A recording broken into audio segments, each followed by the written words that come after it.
सुआ के माफी मांगने के साथ ही उसकी आंखों से जान चली जाती है। नहीं! वू ह्युन बेबसी में अपना हाथ आगे बढ़ाता है। उसकी चीख कमरे में गूंजती है। एक और टीम मेंबर ने दम तोड़ दिया, वो यून से जिंदा रहने की रिक्वेस्ट करते हुए। तुम्हें जिंदा रहना होगा। वू ह्युन अपने साथियों की लाशों के बीच अकेला रह गया। टॉर्चर का हॉरर उसे घेरे हुए था। नहीं! नहीं! जैसे जैसे टाइम बीता, इस रियलिटी को एक्सेप्ट करने के अलावा उसके पास कोई चॉइस नहीं थी। वो गिड़गिड़ाया कि उसे पीछे ना छोड़ा जाए। ये जगह उसे पूरी तरह से तोड़ चुकी थी। मेरी नई रियलिटी बन चुकी है। ये सब एक गेम से शुरू हुआ। रिवर्स प्लैनेट ये दुनिया का नंबर 1 वर्चुअल रियलिटी गेम था, जिसके चर्चे हर जगह थे। डायमेंशनल गेट्स, सुपरनैचुरल पावर्स और इन्वेजन वॉर्स जैसे थीम्स के कारण ये प्लेयर्स के बीच काफी पॉपुलर था। एक दोस्त के कहने पर वू ह्युन ने भी गेम में लॉग इन किया। सुन, एक गेम है रिवर्स प्लैनेट नाम का। केवल इस दुनिया में पूरी तरह से फंसने के लिए, एक ऐसी दुनिया जहां रिवर्स प्लैनेट असलियत बन चुका था। एक साइंटिस्ट ने टेस्ट सब्जेक्ट नंबर 62 को इन्फॉर्म किया कि वो प्रोजेक्ट ट्रांसेंडेंस का हिस्सा बनने के एक कदम और करीब है। ये एक पागलपन भरा एक्सपेरिमेंट था, जिसमें हजारों जानें गईं सिर्फ एक ट्रांसेंडेंट बनाने के लिए। किडनैप किए गए विक्टिम्स को इलेक्ट्रिक टॉर्चर, ड्रग्स और अमानवीय बॉडी मॉडिफिकेशन से गुजारा जाता था। लाशों को जला दो, नंबर 62 को बाकी बचे हुए लोगों के साथ बंद कर दो। Yes sir. कुर्सी से बंधे वू ह्युन ने खून से सने दांतों को भींचते हुए बदला लेने का फैसला किया। अगर यही मेरी रियलिटी बन चुकी है तो मैं जिंदा रहकर बदला लूंगा। तभी पूरी फैसिलिटी में एक तेज लाल अलार्म बजने लगता है। अटेंशन, टेस्ट सब्जेक्ट्स भाग गए हैं, सभी लोग हथियार लेकर तैयार हो जाओ।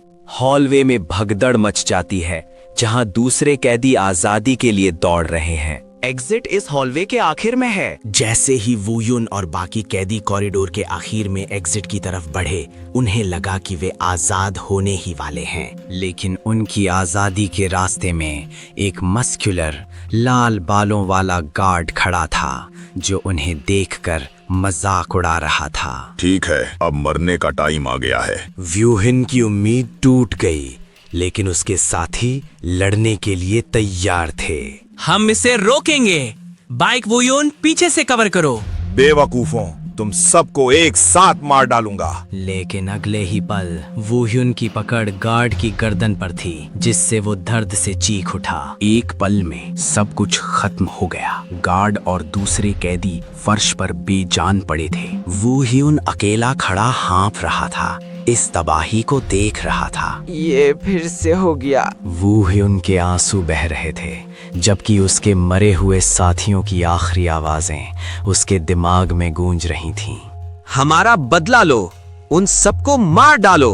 बदले की उनकी बेताब चीखें डरावनी परछाइयों में बदल गईं, जो बार बार उसका नाम चिल्ला रही थीं। उस दिन के बाद से अब बहुत लंबा टाइम बीत चुका है। 1 साल, 2 साल, 3 साल, जब से मैं लैब से भागा हूँ अपनों का बदला लेने के लिए। डर से कांपते गार्ड्स उसे रुकने के लिए चिल्लाते हैं, पास मत आना। लेकिन वू ह्युन ने एक न सुनी। वो बस मारता गया और मारता गया, एक के बाद एक लाशें बिछाते हुए। लेकिन ये एक ऐसा बदला था जो कभी खत्म नहीं हुआ। डरावनी परछाइयां उसे फिर से घेर लेती हैं, बदला लेने के लिए चीखती हैं। इस कभी ना खत्म होने वाले सिलसिले से थककर वो सोचता है कि उसे कब तक ऐसे जीना पड़ेगा। अचानक उसके सामने एक नीली होलोग्राफिक स्क्रीन चमक उठती है। क्या? स्क्रीन पर एक स्पेशल मिशन दिखता है। प्रोजेक्ट ट्रांसेंडेंस के हेड को खत्म करो, रिवॉर्ड अपनी असली दुनिया में लौटने का मौका। वू ह्युन की आंखों में उम्मीद की एक नई किरण जागती है। उसे आखिरकार यहाँ से निकलने का एक मौका मिल गया है। चारों तरफ खून और लाशें बिखरी पड़ी हैं। प्रोजेक्ट ट्रांसेंडेंस का जनरल मैनेजर घुटनों के बल गिरा हुआ है और डर से कांप रहा है। वो समझ नहीं पा रहा है कि उनकी सारी शान और शोहरत इस तरह क्यों खत्म हो रही है। तो फिर क्यों? सिल्वर वाला आदमी आगे बढ़ता है और मैनेजर का कॉलर पकड़ लेता है। उसकी आंखों में एक खतरनाक चमक है। क्या तुम सच में नहीं जानते? एक टेक्स्ट बॉक्स दिखाई देता है जो उसकी पहचान बताता है। Project transcendence, test subject number 81, Kim Young Jun. Manager test subject 81 को नजरअंदाज करता है और बेक वू ह्यून पर अपनी नजरें टिकाता है। एक सिस्टम विंडो उसकी पहचान बताती है। Project transcendence, test subject number 62, nickname super human Baek Woo Hyun. बेताब होकर मैनेजर उसकी तारीफ करना शुरू कर देता है, उसे प्रोजेक्ट की सबसे बड़ी सफलता बताता है और उसे मनचाही चीज देने की पेशकश करता है। नहीं चाहिए। मैनेजर का चेहरा अविश्वास और फिर गुस्से में बदल जाता है। बेवकूफ! वो अपनी आखिरी धमकी चीखता है, चेतावनी देता है कि लीग ऑफ एंटरप्राइजेस उसे कभी नहीं छोड़ेगी। जनरल मैनेजर अपनी आखिरी धमकी देता है। वू ह्यून के परिवार और दोस्तों को नुकसान पहुंचाने की कसम खाता है। बिना किसी हिचकिचाहट के वू ह्यून एक ही झटके में उसे खत्म कर देता है और खून के छींटे हवा में फैल जाते हैं। यार तुमने मेरे ऊपर सारा खून लगा दिया। तभी एक सिस्टम विंडो पॉपअप होती है। स्पेशल मिशन बग फिक्स पूरा हो गया है। विंडो पूछती है कि क्या वो अपनी असली दुनिया में वापस लौटना चाहता है। मैं आखिर में जा सकता हूँ। जैसे ही वू ह्यून अपनी असली दुनिया में लौटने के लिए बटन दबाने वाला होता है, रहस्यमयी आवाजें उसे रोकती हैं। डरावनी आत्माएं उसके चारों ओर जमा हो जाती हैं। उससे उन लोगों से बदला लेने की भीख मांगती हैं जिन्हें पीछे छोड़ दिया गया था। बदला, बदला, बदला। वू ह्यून अपना खून से सना हाथ नीचे कर लेता है। इस अंतहीन चक्र से थक चुका है। वो सोचता है कि क्या उसने काफी नहीं किया है। ये सोचकर कि ये भागने का उसका एकमात्र मौका हो सकता है, कोई अचानक उसका कंधा पकड़ लेता है। हे, बेक वू ह्यून! वू ह्यून ने चांदी के बालों वाले आदमी की बात को नजरअंदाज करते हुए बताया कि वो वापस जा रहा है, जिससे वो आदमी गुस्से में आ गया। बिना किसी हिचकिचाहट के वू ह्यून ने सिस्टम विंडो पर नीले बटन को दबाया और उसके शरीर से रोशनी निकलने लगी। उनसे कहना कि मुझे अफसोस है। एक वू ह्यून अचानक अपने बिस्तर पर जागता है, पसीने में लथपथ और हाँफ रहा है। ये तो मेरा कमरा है। उसे एहसास होता है कि वो सच में अपनी दुनिया में लौट आया है। राहत की सांस लेकर वो बिस्तर के बगल में रखा अपना फोन उठाता है। उसका पहला ख्याल ये था कि वो पता करे कि असली दुनिया में कितना समय बीत चुका है। फोन पर सुबह के 5:34 बजे थे, ठीक उसी दिन जब उसे गेम में घसीटा गया था। उसे एहसास हुआ कि जब वो उस दुनिया में था तब यहाँ समय बिल्कुल नहीं बीता। शीशे में अपने रिफ्लेक्शन को देखकर उसने पाया कि उसके सारे निशान और मसल्स गायब हो चुके थे, जैसे कि ये सब एक सपना था। लेकिन फिर उस गेम की दर्दनाक यादें अचानक उसके दिमाग में कौंध गईं।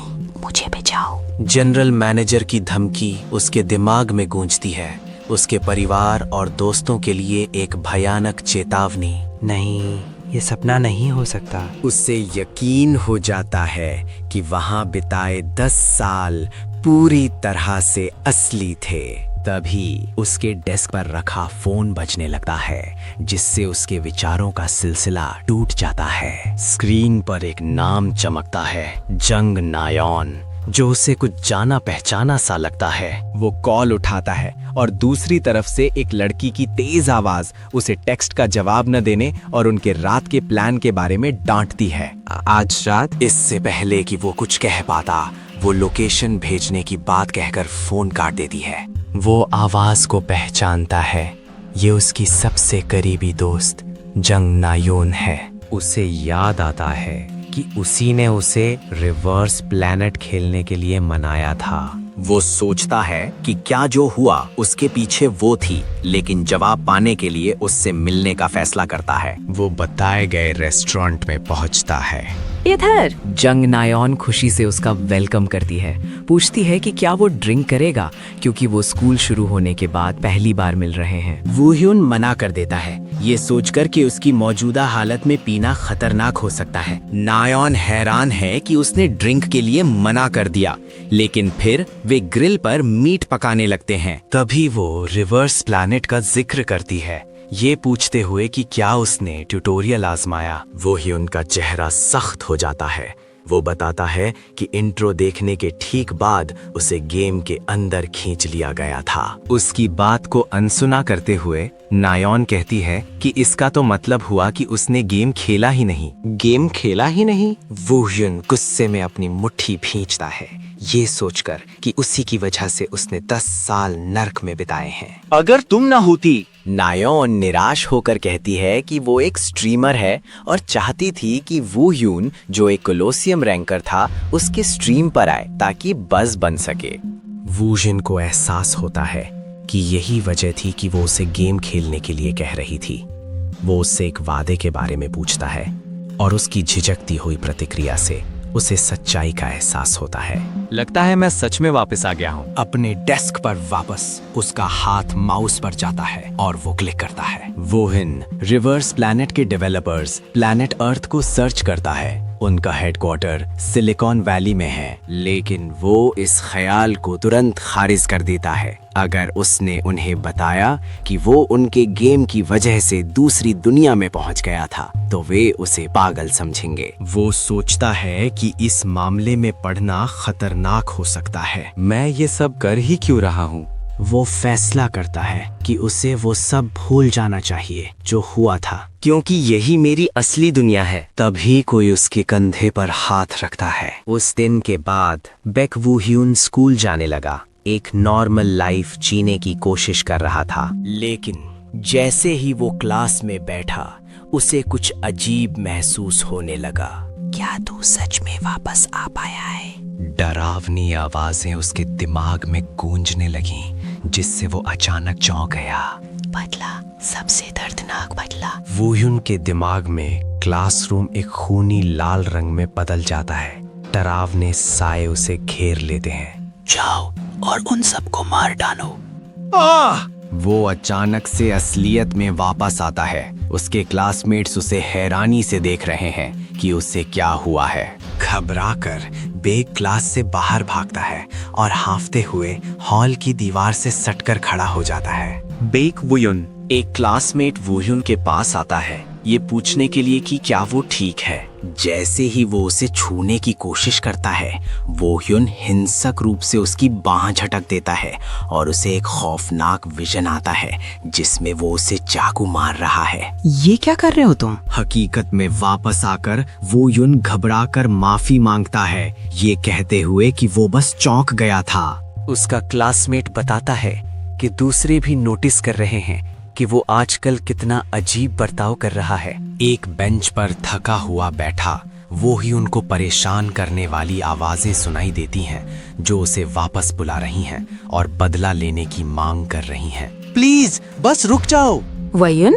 नायॉन की आवाज उसे चौंका देती है। वो पूछती है कि वो इतना डरा हुआ क्यों लग रहा है, लेकिन वूह्यून इस बात से इनकार करता है कि कुछ भी गलत नहीं है। लड़की जंग नायॉन उसे अपनी बड़ी बहन के रूप में मदद करने की पेशकश करती है, लेकिन वूह्यून उसकी बात को टाल देता है। बाद में अपने घर पर वूह्यून खामोशी से बैठा है, जबकि काली परछाइयां उसके पैरों से चिपकी हुई हैं। इन भूतों को मैं खुद यहाँ लाया हूँ। वो फैसला करता है कि अगर ये खत्म नहीं होता है तो उसे उन्हें संतुष्ट करना होगा। एक दृढ़ संकल्प के साथ वो एक गेमिंग कैप्सूल की ओर बढ़ता है। उसके लिए अब इस दुनिया और उस दुनिया में कोई फर्क नहीं बचा है।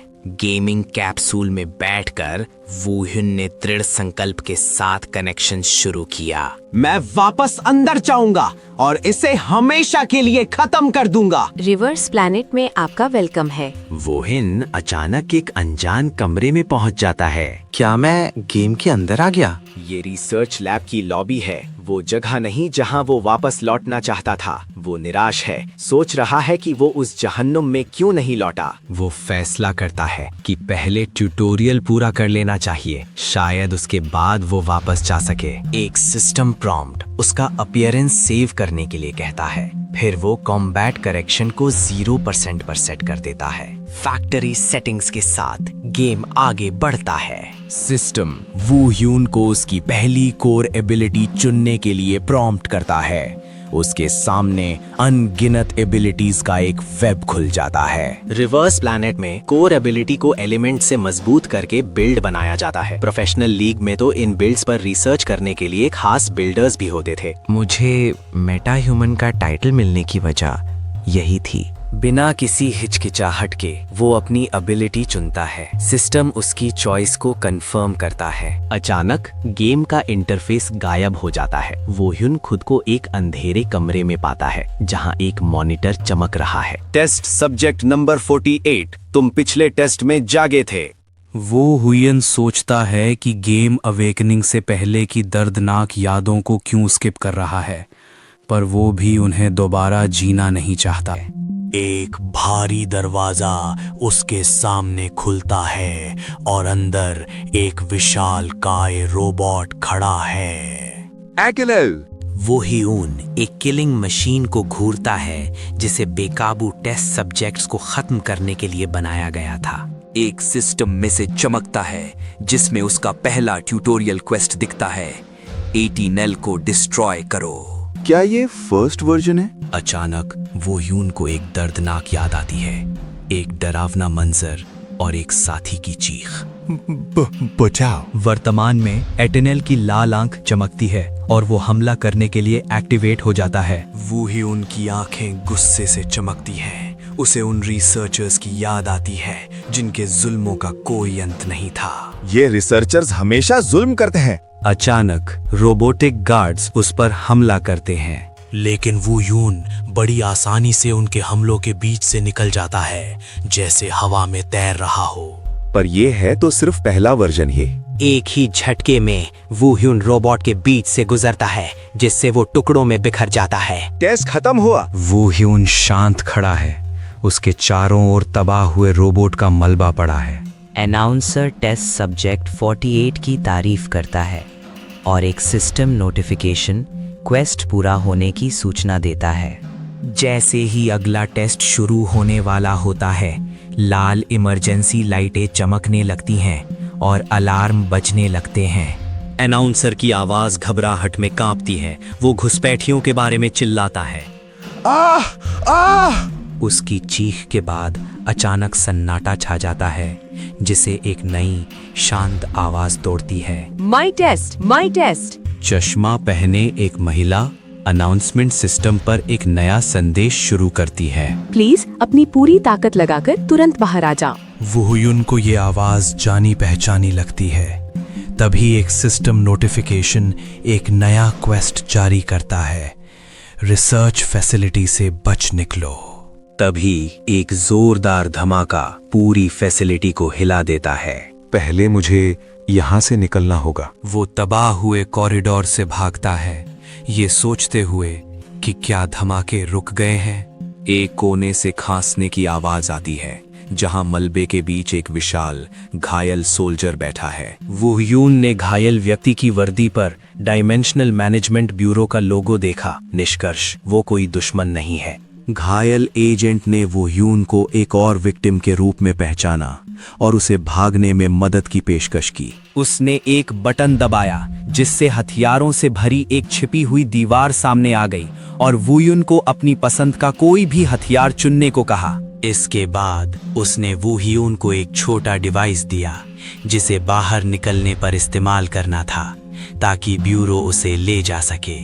अपना काम पूरा करते ही एजेंट के जीवन के संकेत बंद हो गए। क्या ये मर गया? वू ह्यून कुछ पल खामोश रहा, इस अचानक हुई घटना को प्रोसेस करते हुए। वो ह्यून खुद को यकीन दिलाता है कि ये सिर्फ एक गेम है, कहानी में आगे बढ़ने का एक स्टेप। वो दीवार से एक लंबी काली दरांती उठाता है। तो मुझे घिन क्यों आ रही है? चैप्टर 2 पहला ट्यूटोरियल। हाँ, सोचा नहीं था कि मैं देश का सबसे पसंदीदा गेम रिवर्स प्लैनेट खेलूंगा। ये कांग सोयूल है, एक प्रोफेशनल गेमिंग स्ट्रीमर। वो एक पॉपुलर गेम खेलने के लिए मजबूर है जो उसके हिपस्टर प्राइड को चोट पहुंचा रहा है। उसकी लाइव चैट उसके रिएक्शन का मजाक उड़ाती है, उसे याद दिलाती है कि ये उसके व्यूअर्स द्वारा चुनी गई पनिशमेंट है। ये पनिशमेंट मैंने नहीं चुना, तुम लोगों ने चुना था। अपने गुस्से के बावजूद वो अपने व्यूअर से किया वादा निभाने का फैसला करती है। पनिशमेंट के तौर पर मैं आरपी को डोमिनेट करूंगी। गेम में एंटर करने पर सिस्टम बिना किसी बदलाव के उसके कैरेक्टर का अपीयरेंस सेव कर लेता है। वो तुरंत एक ओवरपावर्ड एबिलिटी चुनने के लिए आगे बढ़ती है और सिस्टम उसके चुनाव को कंफर्म करता है। कांग सोयूल आखिरी सेटिंग पर पहुंचती है, कॉम्बैट करेक्शन, एक इन गेम असिस्टेंट सिस्टम। उसके व्यूअर्स की चैट तुरंत 0% असिस्टेंस की मांग करने लगती है। बिना किसी करेक्शन की ट्यूटोरियल क्लियर करना, क्या ये पॉसिबल भी है? वो अपनी पिछली रिसर्च को याद करती है, अपने कंप्यूटर पर फैक्ट्स चेक करती है।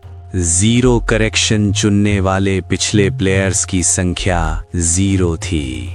अपने कॉन्फिडेंस के बावजूद वो मानती है कि ये लगभग नामुमकिन है, जैसे अचानक एक तीसरा हाथ कंट्रोल करना। जैसे ही वो अपने व्यूअर्स को चिढ़ाती है, सिस्टम एक नया मिशन पेश करता है। 0 कॉम्बैट करेक्शन के साथ ट्यूटोरियल क्लियर करने पर 5 लाख वॉन का इनाम। पैसे के इनाम से प्रेरित होकर वो तुरंत 0 कॉम्बैट करेक्शन चैलेंज स्वीकार कर लेती है। असली स्ट्रीमर्स कम से कम एक बार तो ट्राई करते ही हैं। वो ट्यूटोरियल में एंटर करती है, लेकिन 2 मिनट के अंदर ही एक एटनेल उसे खत्म कर देता है। बिना किसी चेतावनी के हुए हमले से निराश होकर वो देखती है कि उसने जरूरी आइटम्स हासिल कर लिए हैं। हाँ? सिस्टम अगला क्वेस्ट शुरू करता है, रिसर्च फैसिलिटी से भागना, और ऑटोमेटिक पार्टी मैचिंग शुरू हो जाती है। उसे भरोसा है कि पार्टी मेंबर्स के साथ मिशन क्लियर करना आसान होगा, इसलिए वो पार्टी मैचिंग शुरू करती है। लेकिन सिस्टम की तरफ से पार्टी मैचिंग फेल्ड का नोटिस आता है, जिससे वो हैरान रह जाती है। चैट उसे बताती है कि मैचिंग सिर्फ सेम कॉम्बैट करेक्शन वाले प्लेयर्स के साथ होती है, मतलब उसे भी सिर्फ 0 करेक्शन वाले प्लेयर्स ही मिलेंगे। ये सच्चाई जानकर वो घबरा जाती है और मिशन कैंसिल करने की कोशिश करती है, लेकिन बहुत देर हो चुकी है। सिस्टम एक सफल मैच कंफर्म कर देता है। Cancel, cancel. उसे रिसर्च फैसिलिटी से बचो मिशन में जबरदस्ती शामिल कर लिया जाता है। कांग सोयूल हैरान होकर अपने चारों ओर देखती है। एक ही पल में सारे रोबोट्स तबाह हो चुके हैं। चैट में भी सब हैरान हैं। उन्हें विश्वास नहीं हो रहा कि कोई प्रो प्लेयर बिना कॉम्बैट करेक्शन के ये ट्यूटोरियल क्लियर कर सकता है। सॉइल को एहसास होता है कि ये सब बिना गन के किया गया है। मैं तो सच में कैरी होने वाली हूँ। हार का डर अब मिशन में आसानी से आगे बढ़ने के उत्साह में बदल गया है। चलो इस आदमी को ढूंढते। टूटे हुए रोबोट्स के ढेर के बीच उसे एक लड़का खड़ा दिखाई देता है, जिसके हाथ में खून से सना चाकू है। वो सावधानी से उसे बुलाने की कोशिश करती है, लेकिन पलक झपकते ही लड़का उसके सामने आता है और चाकू उसके आंखों के सामने थी। घबराई हुई कांग सेओल तुरंत माफी मांगती है। हीरो को अपनी गलती का एहसास होता है और वो चाकू हटा लेता है, ये समझाते हुए कि उसने गलती की। वो जाने के लिए मुड़ता है। बाय। सोयुल उसके खून से सने टेस्ट सब्जेक्ट के कपड़े पहचान लेती है और उसे टीम बनाने के लिए मनाने की कोशिश करती है। उसे अपनी लाइव स्ट्रीम के बारे में बताती है। वो उसे यकीन दिलाती है कि उसका चेहरा पर्सनल इंफॉर्मेशन प्रोटेक्शन मोड की वजह से छिपा रहेगा। ये सुनकर वो अचानक रुक जाता है।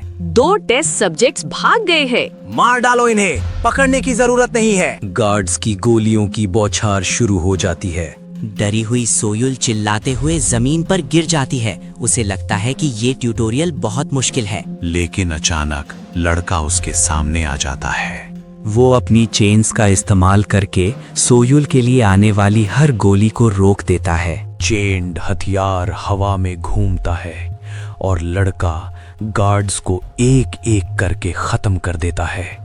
ये सब देखकर सोयुल और उसकी लाइव स्ट्रीम के व्यूअर्स हैरान रह जाते हैं। वाह! चैट में लोग उसकी पहचान और स्किल्स के बारे में सवाल करने लगते हैं, क्योंकि गेम की मदद के बिना ऐसा करना नामुमकिन लगता है। किसी को पता है ये कौन सी एबिलिटी यूज कर रहा है? तभी उसकी आंखें अचानक सफेद हो जाती हैं। चैट में एक जवाब आता है।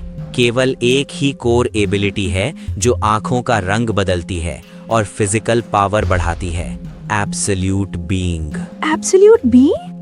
लड़के की चमकती हुई आंखें उसे घूर रही हैं और उसके चारों ओर एक खतरनाक ऑरा है। एब्सोल्यूट बीइंग रिवर्स प्लैनेट के की फीचर्स में से एक। ये फिजिकल स्टैट्स और स्किल रेजिस्टेंस को बहुत ज्यादा बढ़ा देता है, लेकिन यूजर को खुद एबिलिटीज इस्तेमाल करने से रोकता है। इस बड़ी पेनल्टी की वजह से गेम कम्युनिटी इसे एक बेकार स्किल मानती है, जिसे अवॉइड करना चाहिए। ये अजीब है। कांग सोयुल ने अपने टर्मिनल को घूरते हुए सोचा, एक ऐसे गेम में एबिलिटीज यूज ना कर पाना जहां एबिलिटीज ही सब कुछ हैं। दूसरे प्लेयर्स के कमेंट्स भी यही कह रहे थे कि ये स्किल बकवास है और इसे चुनना बेवकूफी है। फिर भी एक अकेले कमेंट ने एक दिलचस्प पॉसिबिलिटी बताई। स्टैट करेक्शन के बिना होने वाली फाइट्स में फिजिकल बफ फायदेमंद हो सकता है। सोयुल ने इस पर गौर किया, ये सोचते हुए कि शायद एबिलिटीज को छोड़कर पूरी तरह से फिजिकल स्टैट्स पर फोकस करना एक वैलिड स्ट्रैटेजी हो सकती है। सोयुल की स्क्रीन पर वो प्लेयर चेन्स के बीच एक धुंधली परछाई की तरह मूव कर रहा था। उसके मूवमेंट्स लेवल 1 के हिसाब से असंभव रूप से तेज थे। आखिर ये है कौन? एक जोरदार झटके के साथ उसे रोकने वाली चेन्स टूटकर बिखर गईं। एक पल में सारे दुश्मन जमीन पर ढेर हो चुके थे। वो खून और लाशों के बीच अकेला खड़ा था। वो ह्यून खून से लथपथ साइथ पकड़े खड़ा था।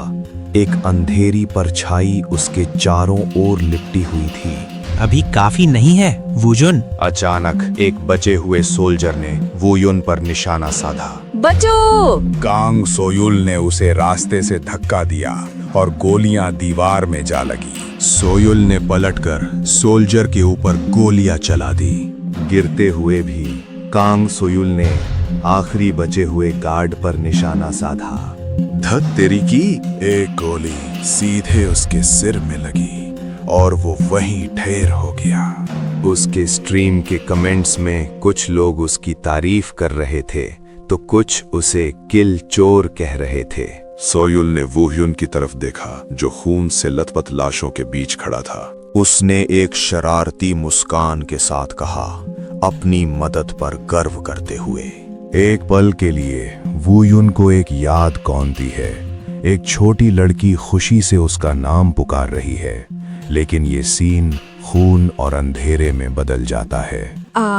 मिस्टर हार्ड कैरी, कैसे हो? कांग सोयुल घबरा कर पूछती है कि कहीं वो गुस्सा तो नहीं है, ये समझाते हुए कि वो तो बस थोड़ी मदद करना चाहती थी। वो ह्यून शांति से जवाब देता है कि वो गुस्सा नहीं है और उसने सच में मदद की है। ये सुनकर सोयुल की आंखों में चमक आ जाती है और वो एक्साइटमेंट में पूछती है कि क्या वो ट्यूटोरियल में उसके साथ रह सकती है। ठीक है। जैसे ही वे आगे बढ़े, सोयुल ने वुह्युन से उसका असली नाम पूछा।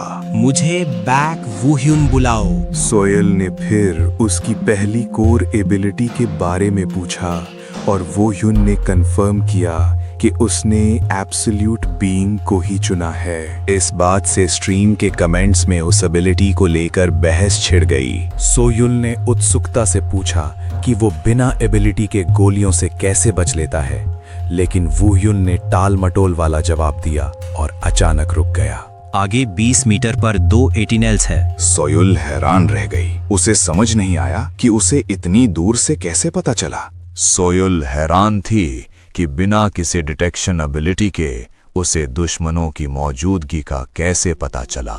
वुयुन ने इसे कोई बड़ी बात नहीं बताया और आगे बढ़ गया, लेकिन अचानक 2 एटिनल्स ने उनका रास्ता रोक लिया। खतरे के सामने वुयुन शांत खड़ा था, पुराने दिनों में कोलोसियम खेलने की यादों में खोया हुआ। है? रुको, बच दे। एक पल में उसने अपनी टांग घुमाई और एक ही किक में रोबोट को तबाह कर दिया। दूसरा एटिनल भी पलक झपकते ही नष्ट हो गया। वुयुन ने अपनी अविश्वसनीय ताकत का कारण बताया। मैं वहां एक रैंकर था। इस खुलासे ने लाइव स्ट्रीम के चैट में हलचल मचा दी। व्यूअर्स उसकी ताकत का कारण समझ गए थे। हालांकि सोयुल हैरान थी, उसे समझ नहीं आ रहा था कि कोलोसियम में रैंकर होना इतनी बड़ी बात क्यों है। चैट में व्यूअर्स ने खुलासा किया कि फेमस प्रो गेमर बैटलर भी एक कोलोसियम रैंकर था। बैटलर? सच में? सोयुल इस खुलासे से हैरान थी, क्योंकि बैटलर प्रो सीन का एक लेजेंड था, लेकिन वुयुन ने इसे नजरअंदाज किया और आगे बढ़ गया। तभी फाइनल ट्यूटोरियल मिशन का नोटिफिकेशन आया और एक मस्कुलर गार्ड ने उनका रास्ता रोक लिया।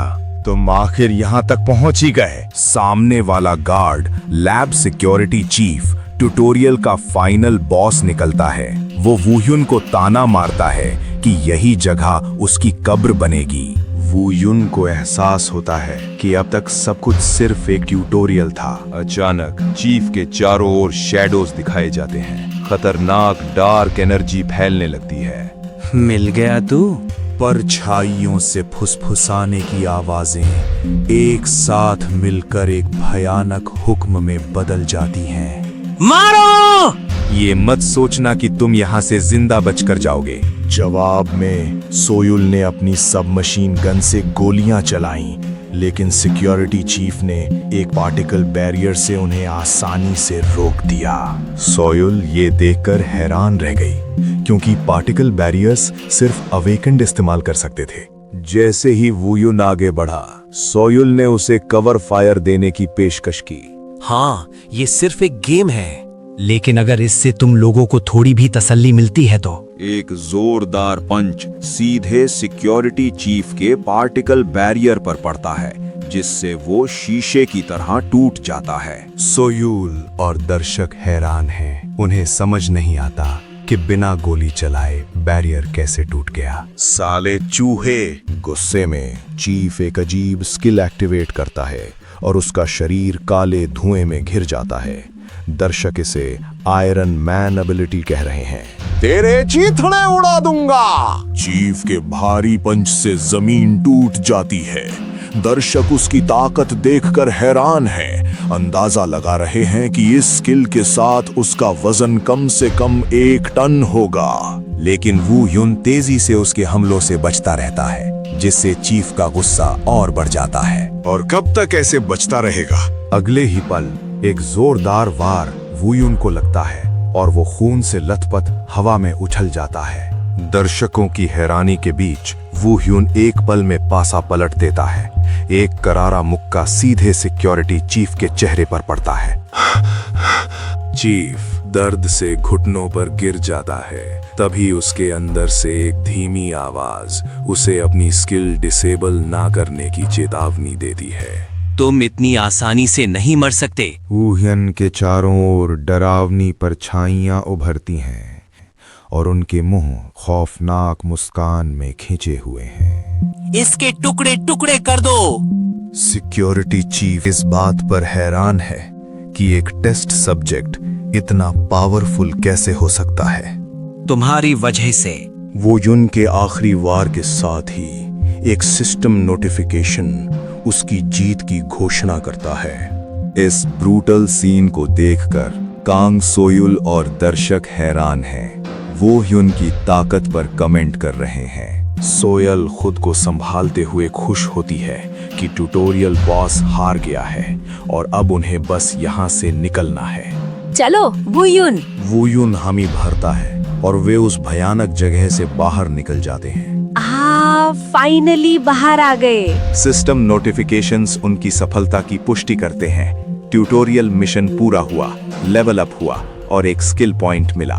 सोयूल पूछती है कि क्या वू ह्यून आज मेन क्वेस्ट जारी रखेगा, लेकिन वो आज के लिए रुकने का फैसला करता है। ट्यूटोरियल पूरा होने पर कांग सोयुल खुशी से अपनी लाइव स्ट्रीम खत्म करती है। वो बेक वू ह्यून के पास जाती है जो इंतजार कर रहा था और घबराते हुए उसे एक ऑफर देती है। सोयुल उसे अपनी स्ट्रीम्स में रेगुलरली शामिल होने, उसके शेड्यूल के हिसाब से एडजस्ट करने और अच्छी पेमेंट का वादा करती है। सॉरी, वो ह्यून के सीधे इनकार से सोयुल की उम्मीदें टूट जाती हैं, ये समझते हुए कि वो उसे मना नहीं पाएगी। बातचीत खत्म होने पर कांग सोयुल पूछती है कि क्या वो उसे फ्रेंड के तौर पर ऐड कर सकती है, जिस पर वो ह्यून सहमत हो जाता है। उसे गेम के लिए शुभकामनाएं देने के बाद कांग सोयुल लॉग आउट कर जाती है और एक सिस्टम मैसेज उसके जाने की पुष्टि करता है। अब अकेला वू ह्यून सोचता है कि ट्यूटोरियल खत्म हो गया है, लेकिन उसे एक चौंकाने वाली बात का एहसास होता है। पर मैं वापस क्यों नहीं गया? वू ह्यून को इस बात का अंदाजा नहीं था, लेकिन उसी वक्त एक ऑनलाइन कम्युनिटी पर एक पोस्ट तेजी से वायरल हो रही थी। पोस्ट का टाइटल उसे एक हैकर बता रहा था, क्यों no correction no guns run वाला प्लेयर एक हैकर है। वो भविष्य जो आज का गेम प्ले लाएगा। और ठीक उसी पल वो ही उनकी स्ट्रीम पर एक बड़ी डोनेशन आती है। रियल वर्ल्ड में वापस आकर कैसा लगता है? अगली सुबह प्लैनेट अर्थ के ऑफिस में, जो कि रिवर्स प्लैनेट के डेवलपर्स हैं, एक अकेले प्लेयर की वजह से अफरा तफरी मची हुई थी। यकीन नहीं हो रहा, बार बार देखने के बाद भी फुटेज वहीं दिखा रहा था। बिना किसी बफ या वेपन के उसने सिक्योरिटी चीफ को खाली हाथ हरा दिया। ऑनलाइन कम्युनिटी हैकिंग का आरोप लगा रही थी और एक परेशान मैनेजर ने अपने सबऑर्डिनेट से पूछा कि क्या वे निश्चित हैं। हाँ, पूरी तरह से। एक एम्प्लॉय बताता है कि उन्होंने कैरेक्टर बनने के मोमेंट से ही सब कुछ चेक किया है। टैंपरिंग या एक्सटर्नल प्रोग्राम इंजेक्शन का कोई सबूत नहीं है। वो आगे कहता है कि उन्होंने कई हैकर्स देखे हैं, लेकिन दीवारों के आर पार जाने या एक भूत की तरह मूव करने जैसी हरकतें उन्होंने पहले कभी नहीं देखी। ये नामुमकिन है। हैक के साथ भी इतना प्रिसिजन नहीं आ सकता। वे इस बात पर विचार करते हैं कि या तो ये कोई नया अनडिटेक्टेबल हैक है या प्लेयर बस पागल है। मैनेजर सहमति में सिर हिलाता है। इसलिए मैनेजर ने तय किया कि उन्हें प्रॉपर वेरिफिकेशन की जरूरत है। बाद में एक कैफे में बेक वू ह्यून जंग नायोन से पूछता है कि क्या ऑनलाइन कम्युनिटी में उसी की वजह से हंगामा मचा है। हाँ, पूरा केओस मचा है। वो बताती है कि लोगों ने एक नो मॉडिफिकेशन चैलेंज शुरू किया, लेकिन जब सब फेल हो गए तो उन्होंने इसे हैक कहना शुरू कर दिया। बेक वू ह्यून खुद भी मानता है कि जब उसने पहली बार वीडियो देखा तो वो भी शॉक हो गया था। वू ह्यून पूछता है कि उसने उसे कैसे पहचाना जबकि उसने स्ट्रीम के दौरान मास्क पहना था। नायोन बताती है कि उसने अपना नाम बताया था और उसकी स्किल्स इतनी अविश्वसनीय हैं कि वे हैकिंग जैसी लगती हैं। वू ह्यून को एहसास होता है कि प्लैनेट अर्थ ने उससे इसीलिए संपर्क किया था। प्लैनेट अर्थ कोरिया ने तुम्हें कांटेक्ट किया? वो तुरंत समझ जाती है कि वे हैक के आरोपों की जांच करना चाहते हैं, जिसकी वो ही उन पुष्टि करता है। वो बताता है कि उसे स्ट्रीमर के माध्यम से एक मैसेज मिला। उसके फोन पर कांग सोयुल का एक नोटिफिकेशन दिखाई देता है। नायोन को लगता है कि एक गेम कंपनी द्वारा सीधी जांच से बहुत अटेंशन मिलेगा। वो उत्सुकता से पूछती है कि क्या वो इसमें भाग लेगा। वो ह्यून जवाब देने से पहले सोच में पड़ जाता है। वो ह्यून मन में सोचता है कि भले ही ये कोरियन ब्रांच है, पर ये डेवलपर्स से सीधे मिलने और दूसरी दुनिया के बारे में सुराग पाने का उसका एकमात्र मौका है।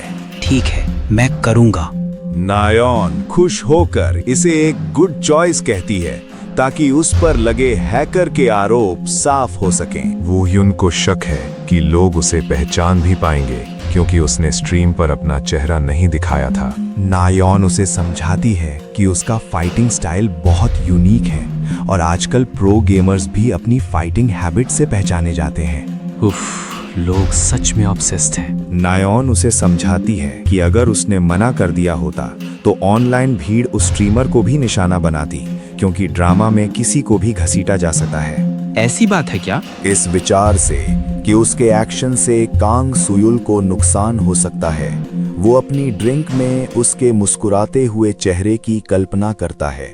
उसी समय कांग सुयुल को एक मैसेज मिलता है, मैं ये करूंगा। यस, वो मान गया। कांग सोयुल का अनुमान सही था। इस हाइप के साथ व्यूअर काउंट आसमान छूने वाला था। वो दर्शकों से रिवर्स प्लैनेट के इतिहास में कुछ ऐसा दिखाने का वादा करती है जो पहले कभी नहीं देखा गया हो। जल्द ही एक ऑफिशियल नोटिस आता है। बेक वू ह्यून पर लगे हैकिंग के आरोपों को क्लियर करने के लिए एक वेरिफिकेशन स्ट्रीम होगी। 4 दिन बाद bake Woo Hyun reverse planet में लॉगिन करता है। वो ह्यून, हेलो, कैसे हो? वो दौड़कर उसके पास आती है और अपनी वजह से हुई परेशानी के लिए माफी मांगती है। कोई बात नहीं, मैं ठीक हूँ। बेक वू ह्यून ने कांग सोयुल से पूछा कि क्या उसे उस पर शक नहीं है। तुम्हारी आंखें किसी किलर जैसी थीं, हैकर जैसी नहीं। वोयुन के एक हिंसक अतीत का फ्लैशबैक दिखाई देता है। सोयुल अजीब तरह से हंसती है, इसे सिर्फ इंस्टिंक्ट कहती है। वो ही उनके सहमत होने पर सोयुल वेरिफिकेशन स्ट्रीम शुरू करती है। वो दर्शकों का उत्साह से स्वागत करती है। चैट में तुरंत हैकर आउट जैसे मैसेजेस की बाढ़ आ जाती है। वाओ, स्टार्ट होते ही 10,000 व्यूअर्स, ये तो इंसेन है। सोयुल बताती है कि इतने सारे व्यूअर्स इस कंट्रोवर्सी में लोगों की गहरी दिलचस्पी को साबित करते हैं। और फिर वो वुह्युन को इंट्रोड्यूस करती है। बेक वुह्युन खुद को इंट्रोड्यूस करता है। चैट तुरंत नेगेटिव कमेंट से भर जाती है। लोग उसे बेशरम हैकर बुलाते हैं, जबकि कुछ लोग न्यूट्रल रहने की बात करते हैं। चैट शांत हो जाओ, अगर तुमने हद पार की तो मैं चैट डिसेबल कर दूंगी। चैट को शांत करने के बाद सोयुल मेन वेरिफिकेशन से पहले कंट्रोवर्सी पर वुह्युन की राय पूछती है। मुझे बस ये फैक्ट ही रिडिकुलस लगता है कि ऐसी चीजें कंट्रोवर्सी बन गई। उसके जवाब से चैट और भी भड़क उठता है। व्यूअर्स उसके घमंड पर सवाल उठाते हैं। जब एक व्यूअर ने प्रूफ मांगा तो सॉयल ने बताया कि वेरिफिकेशन के लिए एक स्पेशल गेस्ट को बुलाया गया है। उसी पल एक नीली रोशनी चमकती है और एक आदमी उनके सामने आ जाता है। हेलो, मैं पार्क ग्यूमेहुन, प्लैनेट अर्थ कोरिया का ऑपरेशंस टीम 1 मैनेजर। उसकी अनाउंसमेंट और उसके सिर के ऊपर ऑफिशियल जीएम टैग से चैट में हलचल मच जाती है। वो ही उनको एहसास होता है कि एक ऑपरेशन मैनेजर के पास जरूरी जानकारी हो सकती है और वो उससे बाद में सवाल करने का फैसला करता है। दोनों ने मैनेजर का फॉर्मल तरीके से स्वागत किया। पार्क ग्यूमह्यून वो ह्यून को देखता है और मन में सोचता है कि वो अपनी बदनाम इमेज के बावजूद बाहर से काफी नॉर्मल दिखता है। पार्क ग्यूमह्युन उन्हें वेरिफिकेशन एरिया में ले जाने की पेशकश करता है। एक नीली रोशनी चमकती है और वे तीनों एक हाईटेक जगह पर टेलीपोर्ट हो जाते हैं। ये है? मैनेजर बताता है कि ये एक प्राइवेट ट्रेनिंग रूम है जहां प्लेयर्स प्रैक्टिस करते हैं। वो बताता है कि एक्सटर्नल प्रोग्राम के इस्तेमाल की जांच के लिए वुह्युन के कई कॉम्बैट टेस्ट होंगे। वुह्युन अपने आसपास देखता है। इस तरह की एडवांस जगह से हैरान है जो उसने दूसरी दुनिया में कभी नहीं देखी थी। ग्यूमह्युन औपचारिक रूप से टेस्टिंग के लिए वुह्युन की सहमति मांगता है। हाँ, मैं तैयार हूँ। मैनेजर पार्क ग्यूमहिन ने टेस्ट शुरू किया और अंदर से एक विशाल ट्रेनिंग बॉट बाहर निकला। दर्शक हैरान थे। उन्हें यकीन नहीं था कि वुह्युन केवल एक कोर एबिलिटी से इतना मजबूत बॉट हरा सकता है। बॉट को देखते ही वुह्युन को शैडोज की आवाज सुनाई देती है। वुह्युन, मुझे डर लग रहा है। मेरा बदला लेना, वुह्युन। पार्क ग्यूमह्युन का कमांड पूरा होने से पहले ही वुह्युन अपनी जगह से मूव हुआ। एक धुंधले साए की तरह वो सीधे बॉट के पास पहुंचा और उस पर बेरहमी से हमला करना शुरू कर दिया। अचानक हुए हमले से घबराकर ग्यूमह्युन ने खुद को टैबलेट के पीछे छिपा लिया। इस नजारे को देख रहे व्यूअर्स के बीच डर और हैरानी का माहौल था। वो एक मिड टियर एटनल को नंगे हाथों से कुचल रहा है। बिखरे हुए बॉट को देखते हुए पार्क ग्यूम ह्यून शॉक में था। ये तो इंसेन है। सिस्टम ने किसी भी एक्सटर्नल प्रोग्राम के इंटरफेरेंस का पता नहीं लगाया। ये कोई हैक नहीं था। बेक वू ह्यून शांति से पीछे हटता है, जैसे कि उसने कुछ खास नहीं किया हो गया। पार्क ग्यूम ह्यून, जो अभी भी शॉक में है, बस हामी में सिर हिलाता है। पार्क ग्यूम ह्यून ने बताया कि हालांकि कोई एक्सटर्नल प्रोग्राम नहीं मिला, लेकिन वेरिफिकेशन का समय बहुत कम था। उसने वू ह्यून को उनके बताए तरीके से लड़ने के लिए कहा। ऑफ कोर्स, वो ह्यून जानता था कि ये टेस्ट ये कंफर्म करने के लिए था कि वो ऑटो पायलट चीट का इस्तेमाल नहीं कर रहा है, जो एक कठपुतली की तरह यूजर के कमांड को ठीक से फॉलो नहीं कर सकता। इसलिए ग्यूम ह्यून ने एक नया टास्क दिया, अपनी चेन सिकल से 3 इंटरमीडिएट ट्रेनिंग बॉट्स के हेड्स को स्लैश करना। समझ गया। ग्यूम ह्यून हैरान था। ये वू ह्यून के लिए एक बहुत बड़ा डिसएडवांटेज था। वो सोच में पड़ गया कि आखिर ये आदमी है कौन। वो नया टेस्ट शुरू करने के लिए अपने एडमिन टैबलेट पर टैप करता है। पर मैं उसे ये लड़ाई हारते हुए इमेजिन नहीं कर सकता। जैसे ही टेस्ट शुरू होता है, चेन्स का एक बवंडर रोबोट्स को चीर देता है। एक पल में तीनों बॉट्स के सिर कटकर गिर जाते हैं। उसकी आंखों में खतरनाक इरादा चमकता है। वो ह्यून के आसानी से जीतने पर व्यूअर्स हैरान रह गए। देखा, वो चेन सिकल्स ऐसे चल रहे थे जैसे जिंदा हो। पार्क ग्यूम ह्यून ने तय किया कि वेरिफिकेशन के लिए काफी डेटा कलेक्ट हो गया है, लेकिन गेम एडमिनिस्ट्रेटर होने के नाते उसकी क्यूरियोसिटी उसे एक और टेस्ट लेने पर मजबूर कर रही थी। उसे जानना था कि क्या वू ह्यून सिर्फ एक कोर एबिलिटी से एक एडवांस्ड लेवल बॉट को हरा सकता है। जैसे ही दरवाजा खुलता है, धुएं के बीच से लाल आंखें चमकती हैं। व्यूअर्स एडमिन के इस अचानक फैसले पर चौंक जाते हैं, इसे अनफेयर मानते हुए। हम एक एडवांस ट्रेनिंग बॉट का इस्तेमाल करके वेरिफिकेशन करेंगे। ये एथिनेल का एक नया और बेहतर वर्जन है। सच में? उसके सामने एक एंड्रॉइड खड़ा था और चारों तरफ सिर्फ लाशों का ढेर था। एंड्रॉइड की आंखें खतरनाक इरादे से चमक उठी। ये देखकर लड़के का चेहरा गुस्से से भर गया। बॉट वू ह्यून को एक जोरदार पंच मारता है, जिससे वो बड़ी मुश्किल से बचता है। बॉट अपने हाथों से और भी ज्यादा अटैक करता है। हमारा हीरो अटैक को बचते हुए पीछे की तरफ पोजीशन लेता है। बॉट के पावरफुल अटैक के कारण दीवार टूट जाती है। जैसा सोचा था, इंटरमीडिएट बॉट्स इसके सामने कुछ भी नहीं है। उसे एहसास होता है कि बॉट का एक भी वार खतरनाक हो सकता है। तभी हीरो एक तेज पंच के साथ हमला करता है। वू ह्यून को एहसास हुआ कि एंड्रॉइड की बॉडी की हार्डनेस बिल्कुल अलग लेवल पर है। उसे कोई डैमेज नहीं हो रहा था। ये देखकर उसने अपनी स्ट्रेटेजी बदली। डैमेज बिल्डअप होने तक लगातार हमला करना। वो एंड्रॉइड पर अनगिनत वार करता है। उसकी स्पीड और पावर से हर कोई हैरान है। ये नजारा इतना विश्वसनीय था कि लाइव चैट देख रहे व्यूअर्स भी सदमे में थे।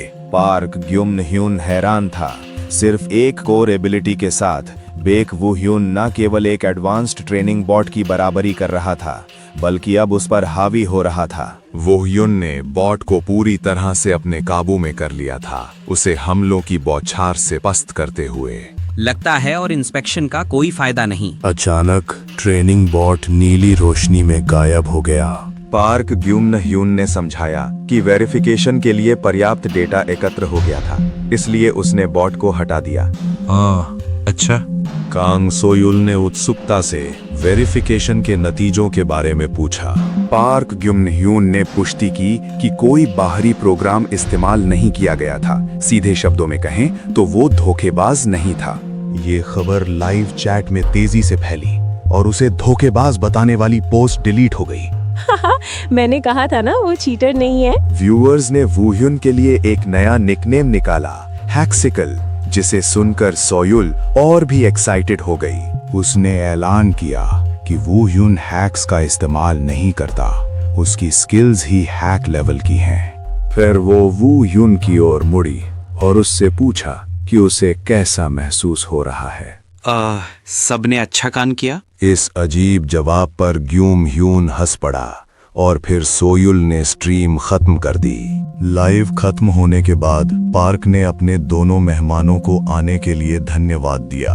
पार्क ग्युमनन ह्यून ने वेरिफिकेशन रिक्वेस्ट स्वीकार करने के लिए वू ह्यून को धन्यवाद दिया और जाने के लिए मुड़ा। रुको, मुझे एक चीज पूछनी है। क्या इस गेम में पहले कभी कोई बग आया है? उसने आगे बताया, क्या कभी कोई प्लेयर लंबे समय तक गेम में फंसा है? ग्युमन ह्यून ने कहा कि उसने ऐसा कुछ नहीं सुना है, ये तर्क देते हुए कि इतने बड़े बग के साथ गेम इतना पॉपुलर नहीं हो पाता। वो ह्यून उसकी बात से सहमत लग रहा था। इसके तुरंत बाद पार्क टेलीपोर्ट हो गए। अकेले रह जाने पर ग्यूम ह्यून ने राहत की सांस ली। कांग सोयुल ने वू ह्यून को आज के काम के लिए धन्यवाद दिया और स्ट्रीम का रेवेन्यू शेयर करने की पेशकश की। वू ह्यून ने पैसे लेने से मना कर दिया, लेकिन अगली बार बुलाने पर आने के लिए मान गया। नहीं, मैं उसे इतनी आसानी से नहीं जाने दे सकती। वो तो चलता फिरता क्लिप फार्म है। वू ह्यून ने उसकी अजीब चुप्पी को नोटिस किया और पूछा कि क्या वो कुछ कहना चाहती है। घबराकर सोयुल ने कहा कि कुछ नहीं है और जल्दी से टेलीपोर्ट हो गई। जितनी इंफॉर्मेशन सोची थी उतनी नहीं मिली। ये काफी डिसअपॉइंटिंग है। तभी उसके सामने एक मैसेज पॉपअप हुआ। ये जंग नायोन का था, जो उसे बता रही थी कि वो बैटल प्रेप रूम में उसका इंतजार कर रही है। जंग नायोन ने उत्साह से वू ह्यून से उसकी पहली स्ट्रीमिंग के बारे में पूछा, ये बताते हुए कि कम्युनिटी क्रेजी हो रही थी। वू ह्यून ने सपाट रूप से जवाब दिया कि उसे ये पसंद नहीं आया, क्योंकि उसे गेम खेलते समय व्यूअर्स पर ध्यान देना अच्छा नहीं लगता। नायोन थोड़ी निराश होकर एक और तरीका सुझाती है और उसे एक कंसोल की ओर खींचती है, इस बात पर जोर देते हुए कि उसे बस एक बार और कोशिश करनी चाहिए। चलो कुछ पीवीपी खेल दे। PvP यानी प्लेयर वर्सेस प्लेयर एक ऐसा गेम मोड है जिसमें प्लेयर्स एक दूसरे के खिलाफ मुकाबला करते हैं। वू ह्यून ने पूछा कि क्या उसे अचानक PvP के लिए बुलाया गया था, जिस पर नायोन ने हाँ कहा। वू ह्यून ने समझाया कि उसे ये गेम पसंद नहीं आया और वो उस दुनिया में वापस नहीं जाना चाहता था। अरे पीवीपी ही तो आरपी का मेन कंटेंट है। वू ह्यून ने सोचा कि PvP शायद स्टोरी मोड से अलग हो सकता है। वो इसे एक मौका देने के लिए तैयार हो गया। खुश होकर नायोन PvP मोड्स के बारे में बताने लगी। सबसे पहले है शोडाउन। उसने समझाया कि शोडाउन में 1v1 या 2-2 मैच होते हैं और वॉरफेयर में 5 लोगों की टीमें अलग अलग ऑब्जेक्टिव्स के लिए लड़ती हैं। नायोन बताती हैं कि वे शोडाउन खेलेंगे, एक बैटल रॉयल मोड। वो पहली बार खेलने वाले वू ह्यून को टीम बनाने का सुझाव देती है। जब नायोन एक बिल्ड रिकमेंड करने की पेशकश करती है तो वो ह्यून मना कर देता है, ये कहते हुए कि उसके पास पहले से ही एक है। इसी बिल्ड की वजह से मुझे दूसरी दुनिया में सुपर ह्यूमन कहा जाता था। वू ह्यून अपना बिल्ड तैयार करता है और नायोन को ऑनलाइन जाने के लिए कहता है। चलो popular starting point military base से शुरू करते हैं। मिलिट्री बेस एक हाई रिस्क एरिया है जहां बहुत सारे हाई रैंक इक्विपमेंट मिलते हैं, लेकिन ये बिगिनर्स के लिए खतरनाक है। उत्साहित नायोन ने पूछा कि क्या वो YouTube के लिए उनका PvP गेम रिकॉर्ड कर सकती है। हटो, ठीक है, अब शांत हो जाओ। वू ह्यून की सहमति के बाद नायोन खुशी से चिल्लाई और गेम में लॉगिन किया। सिस्टम ने उनका स्टार्टिंग पॉइंट मिलिट्री बेस के रूप में सेट किया और 60 सेकंड का काउंटडाउन शुरू कर दिया। दोनों अपने गेम अवतार में दाखिल हुए और गायब हो गए। वू ह्यून एक टूटी फूटी इमारत की तीसरी मंजिल के कॉरिडोर में अकेला स्पॉन हुआ। यार ये जगह बेकार है, बेकार जगह, घटिया जगह। कहीं और नायोन को वू ह्यून के पहले किल का नोटिफिकेशन मिला। उसकी एबिलिटी को देखते हुए उसे ये नॉर्मल लगा, लेकिन तभी एक के बाद एक किल नोटिफिकेशंस की बाढ़ आ गई। है ये वू ह्यून आखिर कर क्या रहा है? मेरा दिमाग खराब हो रहा है।